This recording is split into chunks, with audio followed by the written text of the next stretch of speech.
Morning. um, it's the weekend after Christmas, or I guess the Monday after Christmas, or Tuesday. I don't even know. Anyway, but I haven't made one of these in a minute since my healing, so I thought I'd make another one. Things have been going great. Well, as great as they can be. I prayed for a chiropractor to go to. I prayed for a lot of things that I got, these new glasses included. They look a lot like my other ones, but they were really cool how I got these. I got some new glasses, I got my phone upgraded, I've gotten a lot of things going and happening for me, all in the flow, though, I'm not forcing any of it. And all for great prices and all for just like, the way that I need them. And this has been weeks in the making. These aren't that new. I just picked them up right before Christmas. But, sorry, I'm eating breakfast because I'm going to puke if I don't.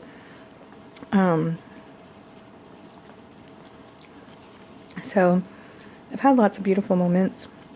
Christmas was different. I missed my family, definitely missed my baby. But I really didn't feel like Christmas this year. This whole year didn't really feel like, I guess, what it was supposed to. It was more like what it was supposed to be.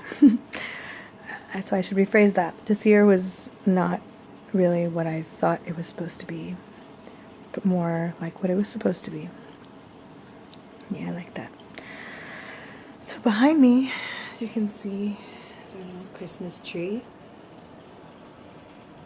I did what I was taught this year. I want to share my Christmas story, my Christmas night day ceremony story with you. I didn't even think about it until now. But do you see that up there? Let me see if I can do this with my finger. Right there, that is a hawk feather that I put on this tree. Do you see this right here? That is a white heron feather. I like how it turned for us so that we can see it better. And I was always taught, I was taught 4 years ago at my first meeting, a prayer meeting for Jesus on Christmas at the Native American church that I pray at in Red Oak. I was taught that these trees, the Christmas tree, the original Christmas tree was first, sorry, my messenger was up, and I really hope that didn't come out on the video. I'm going to have to rewatch this. But the original Christmas trees were cedars. They weren't pines. And there's this whole beautiful teaching behind them and the story of the Christmas tree. I don't know it personally. Like, I'm literally like a 5-year-old in the Native American ways. I'm a baby, still. So I don't want to say anything wrong. I don't want to tell the story wrong. If anybody's interested in the story, let me know, and I'll definitely get it down right so that I can share it correctly. But I tend to simplify things in my life very much so. I'm trying to work on details better and grasping those the first time around. But it takes me a while to get details sometimes just because of the way that I programmed my brain when I was younger. I used to think that details were a waste of brain space because I thought my brain was like a computer with so much RAM. But I've realized as I get older that that's just limiting myself. Our brains are not limited like a computer with RAM. We might think it is, but what if that's what's holding me back? So anyways, I choose not to think like that anymore, and I'm really working on it. But like anything, reprogramming takes time, and it isn't going to happen with me overnight, so I'm working on it. But anyway, I've learned through the Native American ways that the cedar tree was the original Christmas tree. So this year I decided, my ex and I are awesomely civil and friends, and I still care about him, like I always will, and he needed some help getting here. Excuse me. I was bored and wanted to test my body and see if I could travel and do some road traveling here soon, which I still can't. Whatever.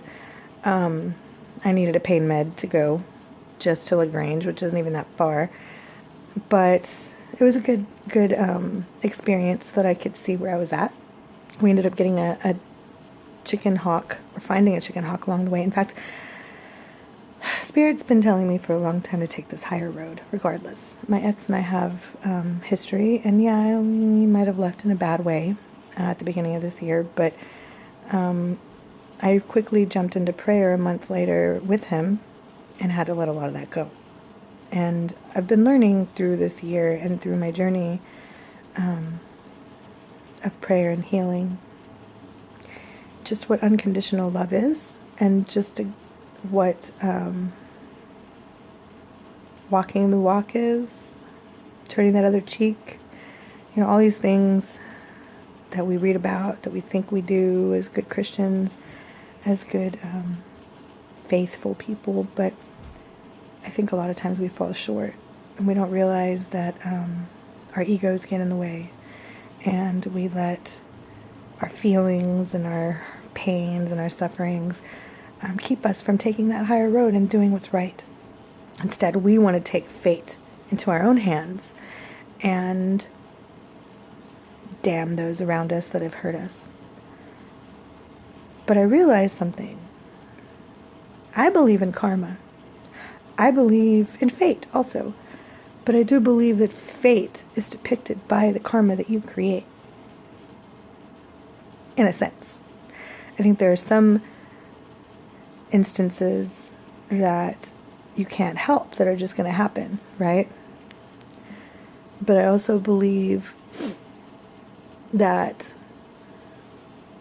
depending on our choices, depending on our karma that we create in our lives, that also maybe factors in the, I don't know, energy and the attitude of fate. I don't really know, but I'm not going to pretend like I even know it all, but I know from my own personal experiences that fate is real. And I also know from my own personal experiences that karma is real. And I think that we do have a plan, but plans are just plans. Based on the choices that we make, they can change, they can evolve, they can transform.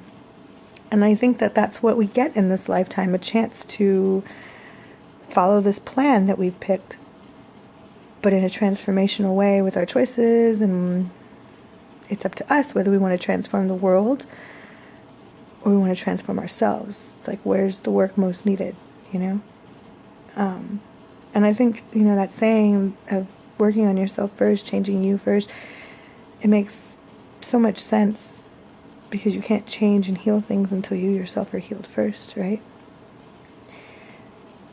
Until then, it's just the blind leading the blind, right? Somebody trying to be a healer who hasn't even healed themselves isn't a real healer, in my eyes at least. And I'm pretty sure in Spirit's too. I'm pretty sure that work on you and, focus on you, change you, that all those things make sense. But anyway, I feel like I've been doing that for years. And this past year, I finally learned how to walk in prayer for real. I thought I was, because I pray every day, but I wasn't praying all day. Everything I did wasn't with the intention of prayer. Like my nails here. I think I've said this before, but I'm going to wear sparkly nails from now on for the rest of my life. Because to me, my nails are an extension of myself that grow out into this world. Right? And I want to sparkle. I want to shine in a good way for the rest of my life. I've been reborn. I'm recreating myself. A better version of myself. I was pretty freaking badass then, before this cancer. Just wait. I'm going to be so awesome. Well, I already am. Right? We all are. If we believe we are. And I finally believe I am. It's really cool to love myself the way that I do now. It's awesome. And it's interesting, because it really is all about balance. What I was shown, what I was taught, I was going to learn. And the balance isn't just, in one thing, it's in everything. I might have sounded a little bit stuck up there for a second, right? But that's okay if it's done in a healthy way. As long as you believe it. You don't go around bragging about it. You know, there's a difference. There's a balance to everything, including loving yourself.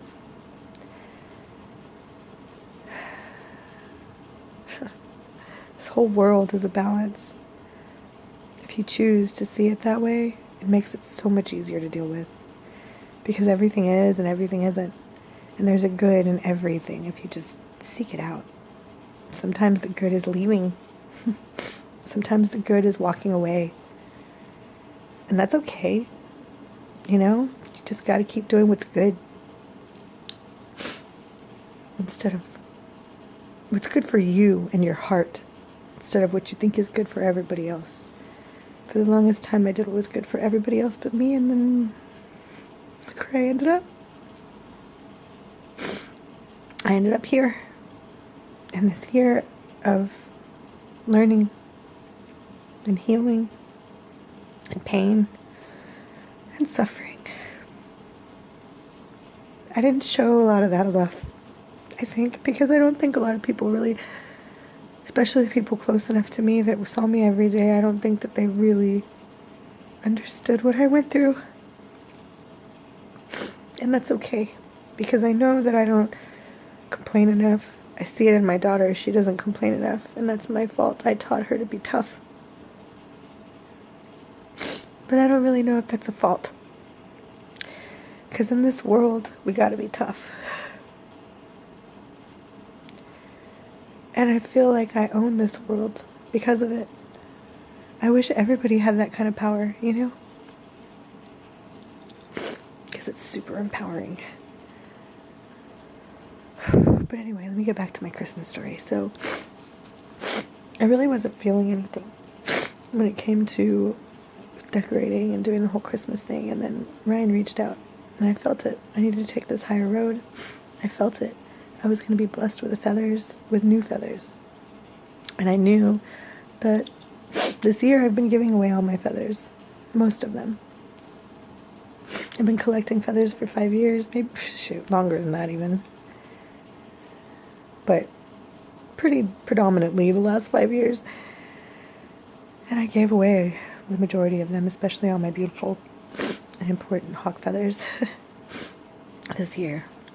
I gave them to all the people that have been blessing me with love and healing, because it was all that I really had that was worth something to me, to them. Every person who helped me in miraculous ways with big, large amounts of money where I didn't even have to ask. Every single one of them were people from my medicine family and my spiritual family. And I know that if it hadn't have been for my journey,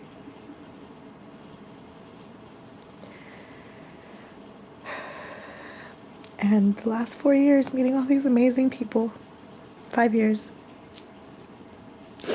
I wouldn't have been able to handle cancer the way that I did. I was introduced to God in a whole new way, and it didn't necessarily come from a church. It did, but all these people didn't. Some of them came from another kind of church that I've had my whole life, that I didn't even know was a church really until I met this church 5 years ago and started to see it all. But the EDM world, the electric dance music world, you know, raving or whatever you want to call it as a kid, all of that was very spiritual for me. Music and dance is very spiritual for me. When I found the Native American church, I realized why. Their prayers are songs and dance. That's spiritual. That's where it came from. That's what my heart has always known. And as cliche or as weird or as whatever you want to make it sound like, or however you want to interpret it, as weird as it sounds, as cliche as it sounds, whatever, however you want to see it, that's not how it is for me. It's not how it's ever been for me. And because of raves, because of dance music, because of dancing on that dance floor and having the moments that I have releasing, I've been able to stay sane through a lot of the shit that I've been through in my life. By letting go on those dance floors. And I've been able to stay connected to a higher power and always know that there was a spirit out there, God, a force. I've never really wanted to call it God. I've always wanted to call it a higher power and a force that's above us all. I've always known it because I've always felt it there in those moments with different medicines that aren't the medicines that I'm praying with now. And I wasn't even praying necessarily back then. I didn't know any better.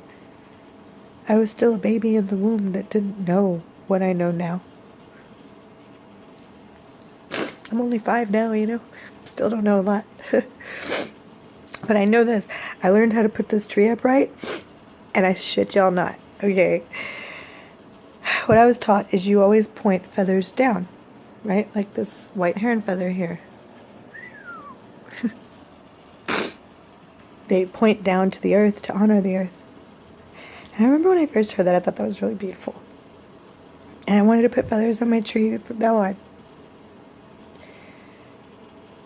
And last year, I don't think we did. I think I used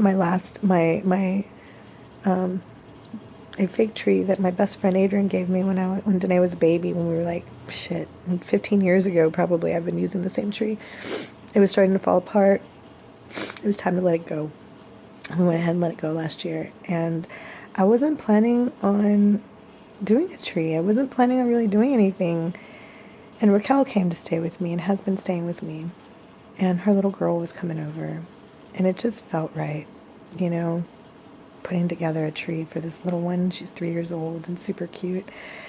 And, you know, Christmas is for the children. So I went ahead and decided that we were going to do this. So, and Ryan was here. It just all kind of fell into place perfectly. Like, we had a man to help us. We could do this with the little girl, kind of show her how the natives do this. I felt really good about it, you know? Like I was doing what I was supposed to be doing, teaching the children. Teaching them the right way. Not the materialistic way.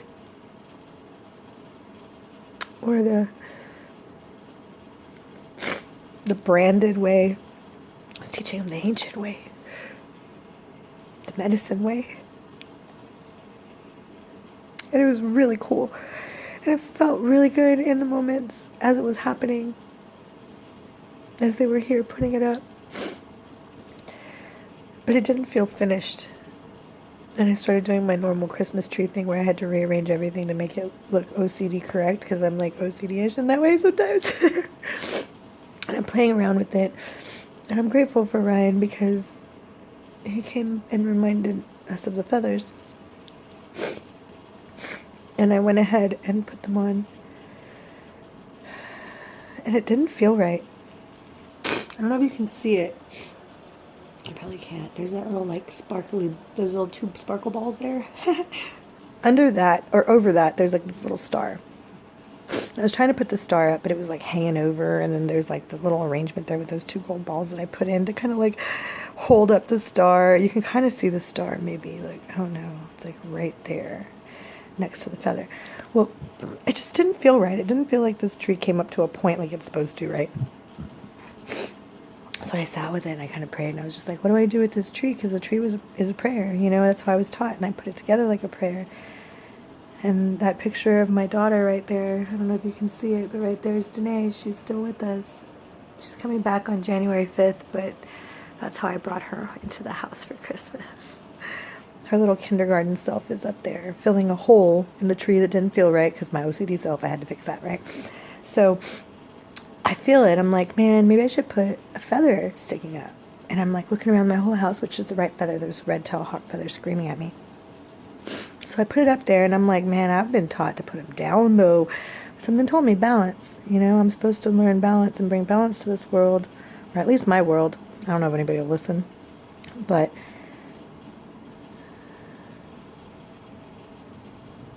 we point the feathers down to Mother Earth to honor her, but when do we point a feather up to honor Father Sky?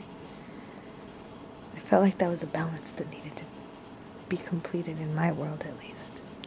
So I did it. And then I asked the universe to show me signs if that was wrong, because I was going against tradition. And I don't like to do that. I don't want to disrespect that. But I do believe that we should follow God, not follow man. And traditions are made by man. And not that traditions are anything wrong, and not that man is wrong. In that moment, maybe God led them to that. But time changes things. And it's a different time now.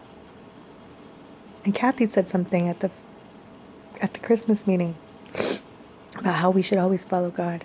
And I truly believe that I follow and listen to God. That's why I ask for signs. That's why I ask God to show me if I'm wrong. Because I don't want to be egotistical and think that I know it all, you know? And I think I got my sign Christmas night, that it was all okay. It was really beautiful.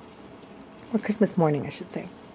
Because I walk up to the ceremony on Christmas Day, and we came late, you know. I wasn't feeling very well, so we didn't go that night. And I showed up in the morning with Raquel, and we showed up right in the middle of the morning prayer where they're blessing the water and all the food. And I guess I threw Kathy off because she prematurely brought the water to the tree and me. I was sitting next to the tree. She wanted to you know, bless the tree first, which is understandable. And she asked me to move next to it so that I could drink next, which was really sweet and beautiful because I wasn't sitting on that side of the tree where it would have been my turn next. So we moved, and I'm sitting right next to the tree to drink next.